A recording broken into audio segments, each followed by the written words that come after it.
E aí, pessoal, tudo na boa? Meu nome é Duda Falcão.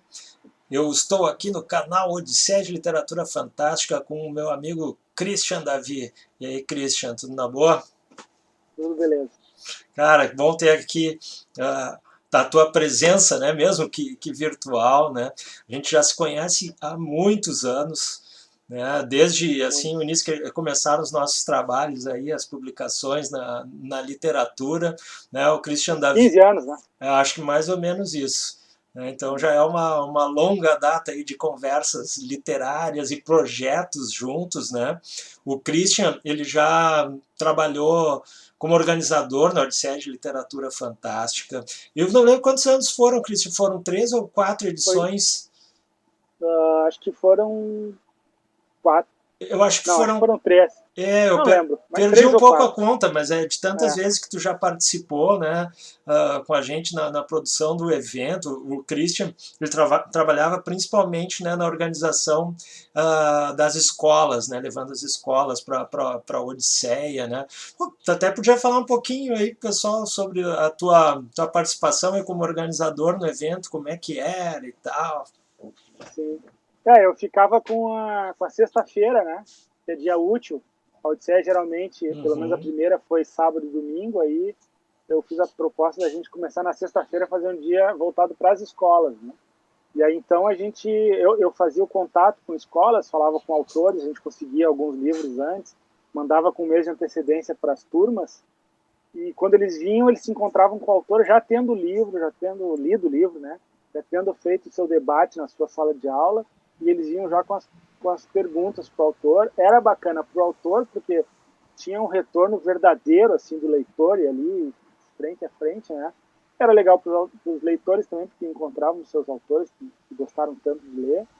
E a gente teve, assim, cada ano em torno de 500 alunos frequentando a Odisseia, né? Então, deve ter sido aí em torno de 1.500, quase 2.000 talvez, foram 4 anos, frequentando a Odisseia e conhecendo principalmente o autor brasileiro, né, que era a nossa ideia, eu acho, né, de apresentar a literatura fantástica feita no Brasil com qualidade para o público leitor, que até então talvez não dava tanto crédito para a literatura brasileira. Uhum. O Christian, ele pegou principalmente um segmento da literatura fantástica, a literatura juvenil, não significa que não escreve para adultos, escreve também, né?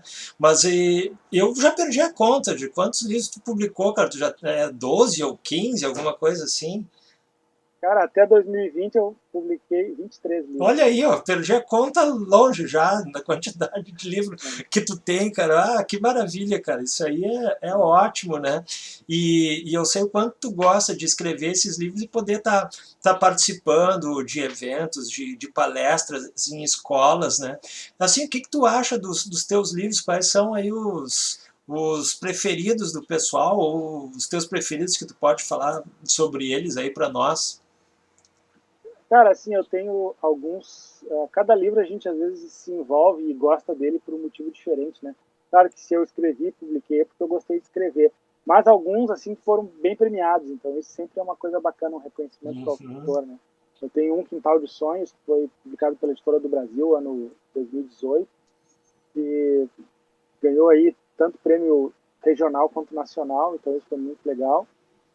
E eu tenho assim um livro que também é bastante caro para mim, que é o Centauro Guardião, que é um livro Uhum. publicado pela Panda Books, que foi adotado no PNLD, né? Então, assim, o governo comprou 60 mil cópias do livro. Foi para o Brasil todo, então também é um livro que me deu uma circulação bacana. Uhum. É uma história que se passa toda em Porto Alegre, na fantasia urbana. E o ano passado eu publiquei minha primeira história em quadrinhos, assim, que eu fiquei muito animado porque eu sou um leitor oriundo dos quadrinhos, né? Eu comecei lendo quadrinhos e eu nunca parei, apesar de ter diminuído um tempo. E nos últimos anos eu comecei a ler mais de novo, bastante quadrinhos. E aí o ano passado, então, deixa eu mostrar a capa para vocês aqui, ó. Publiquei minha primeira HQ com desenhos do Hernani Cozandier e o meu roteiro, toda a cores, no estilo banda desenhada, né? Aquele estilo meio franco-belga, assim, Uhum. de, de quadrinhos. Também é uma fantasia urbana, que na verdade é o volume 1, vamos ter o volume 2 provavelmente lá em em 2022, a gente vai começar a trabalhar esse ano na segunda parte, mas que a história completa vai sair em livro esse ano. Ó, tô sabendo disso. Então nós fizemos aí através da editora Fisales, uma parceria com o Duda, né, que está editando o livro. A gente então vai ter o livro publicado, ele com a história integral, né? E a ideia da editora é fazer justamente essa abordagem multimídia assim, da história, né? Então, por exemplo, o próprio editor já me disse, lá, o dono da editora, na verdade, me falou que pretende, numa escola, dar no 8º ano o quadrinho e no 9º ano o livro, e depois eles poderem fazer um debate ali entre as turmas e tal. Então, ele tem pensado nessa abordagem, assim, eu achei bacana. Uhum. Não, cara, muito legal mesmo.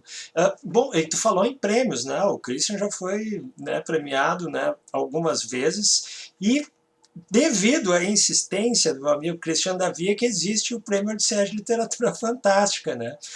O Christian pegou várias vezes e ficou lá me dizendo, Duda, vamos fazer um Prêmio Odisseia de Literatura Fantástica, né? Eu te ajudo, vamos fazer junto e tal, né? E eu estava um pouco, eu não sei se a gente deve fazer um prêmio, vamos deixar só, né, o evento e tal, até que um dia ele me convenceu e nós fizemos a primeira edição em 2019, né? Ele veio com algumas ideias, né, de regulamento, a gente conversou sobre isso, conversou sobre categorias, né? Então o Christian aí foi um cara fundamental para que a gente, né, fizesse o prêmio Odisseia de Literatura Fantástica, né? Hoje ele não está trabalhando no prêmio, né, não é mais jurado, mas devido a ele, né, temos esse prêmio aí acontecendo e, cara, muito bom, muito obrigado pela tua parceria aí de sempre, né, por a gente ter Eu feito agradeço. isso. E, bom, né, cara, acho que tu é suspeito para falar sobre prêmio literário, tu é um cara que gosta muito de prêmios literários, mas por que tu acha que isso é tão importante aí para o circuito literário, para o escritor, para as editoras? Eu acho assim que o prêmio, claro que o prêmio é sempre muito subjetivo, não quer dizer porque um livro ganhou um prêmio, um autor ganhou um prêmio, que ele é o cara, ou que o livro é maravilhoso, né, perfeito. Não é isso, mas é que o prêmio, pelo menos para aquele autor, para aquele segmento onde ele foi premiado, né, e naquela subjetividade do prêmio, ele dá um destaque para o autor, né? A gente vê que fora, na Inglaterra, nos Estados Unidos, na Europa, tem muito prêmio literário, né? Então, e aqui, às vezes, a gente tem um, dois ou três e acha que é muito. Então, eu sempre pensei que o prêmio dá algum tipo de destaque para o autor que é difícil dele ter de outra forma, porque a gente não tem um sistema literário ainda tão organizado no Brasil, né? A gente, às vezes, escreve, publica e não sabe o que aconteceu. Eu, até porque vou muito em escola, acabo vendo diretamente o resultado do que eu escrevo, né? Mas não é com todo mundo que isso acontece. Mas o prêmio, e eu acho que quanto mais prêmio, melhor, porque às vezes um livro não ganha um prêmio, mas ganha outro, porque um é dado pela crítica, outro pelo público, outro pelos próprios parceiros escritores, o outro por um grupo de jurados que tem uma certa característica. Então, muita gente acaba sendo reconhecida, muita gente boa acaba sendo reconhecida, se tiver bastante prêmio, né? Às vezes só tem um segmento, um estilo de livro, tá? Algum tipo de ideia literária acaba sendo privilegiado em detrimento das outras. Então, eu sempre falo isso, que tem muito prêmio para que todo mundo, dentro das suas peculiaridades, possa ser reconhecido e a gente tem um sistema literário mais sólido. Por isso que eu gosto tanto de prêmio. Legal. E, cara, e como a gente tem aí um prêmio Odisseia de Literatura Fantástica, para ti, o que tu pensa sobre isso? O que é literatura fantástica? Olha, eu acho que às vezes, assim, a gente tentar definir mais atrapalha do que ajuda, né? Porque eu sou um pouco obsessivo com essa questão assim de colocar as coisas nas devidas gavetas, e quando eu começo a ir muito atrás de definições e características e categorias, a coisa embola de um jeito que, né? Então eu prefiro usar assim a coisa mais simples possível, né? Um guarda-chuva que tem muita coisa dentro, muita coisa de baixo, que é pegar literatura de horror, de ficção científica, de fantasia, e qualquer outro tipo de narrativa que brinca com as leis naturais né, e traz coisas que subvertem essas leis e que acabam destoando do que seria natural para nós, eu entendo como uma maneira de colocar, de ser literatura fantástica. Então é assim que eu penso, e dentro de cada um dos possíveis gêneros, tem tantos subgêneros e tantas peculiaridades, né? Se a gente fosse mesmo mostrar as diferenças, a gente faria tanta divisão que perderia o sentido de ter isso. Então, acho que literatura fantástica, com uma definição geral, me agrada. Eu não gosto de ir muito mais longe do que isso. Maravilha, cara. A nossa conversa ela é curta, né, e eu queria saber de ti o que está vindo esse ano de novidade aí. Cara, esse ano eu tenho esse livro, que é o Anel Cardinale, né, que vai sair, um livro de fantasia urbana, vai sair pela editora Pisales. Eu tenho pela editora Figura de Linguagem um livro de poesia para criança para sair. Vou falar um outro livro, nem a editora anunciou ainda, mas não vou dizer o nome da editora, mas vai sair um outro livro para criança chamado Reino Azul, também um livro para criança, que é uma poesia narrativa. Eu tenho também uma história que a gente escreveu a 6 mãos. Na verdade, 5 escreveram e uma ilustrou, né? Ou 12 mãos, preferi. Que é uma história chamada E Fiquem Bem. Escrevi junto com um grupo que a gente tem um grupo chamado 6+1, eu, Caio Ritter, Antônio Chimenec, Glaucia de Souza, Alexandre Brito e Laura Castilhos. A gente ficou durante todo o ano se encontrando semanalmente e a um certo ponto a gente decidiu escrever um livro juntos. É um livro que flerta com a literatura fantástica e com alguma coisa meio insólita também. É um grupo de adolescentes que acaba ficando preso em algum lugar e aí eles têm uma série de desdobramentos. E a gente escreveu, então está sendo revisado, a gente ainda está procurando editora, mas acredito que não vai ser uma dificuldade de publicar. E eu tenho ainda, assim, pelo menos mais um quadrinho que a gente está acabando, eu e o Hernani, né? Ele está fazendo a parte de desenhos, que é uma adaptação de um conto meu chamado Arena.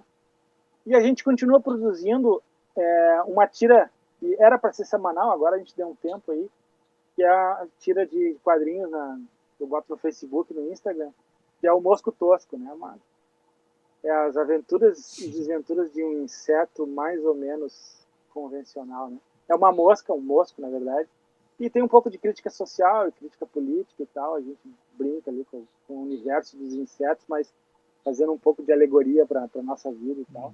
Quem quiser conhecer, pode entrar aí tanto no Facebook quanto no Instagram, perfil Mosco Tosco, vai encontrar lá, ou no meu próprio perfil também, eu sempre estou divulgando lá. Eu vou deixar aí na descrição do vídeo aí esses links aí para o pessoal ver o teu trabalho, né? Que é um trabalho bem diversificado, né, cara? É literatura juvenil, né? É poesia, né? É trabalhando com quadrinhos, trabalhando também, né, com charges. Então tem muita coisa bacana aí, cara, saindo. Show mesmo. Christian, meu amigão aí, cara, obrigado pela participação, né, aqui no canal, cara. Precisando, só entrar em contato e vamos mantendo os nossos trabalhos aí. Vamos sim. Abração, Duda. Abração para todos. Valeu.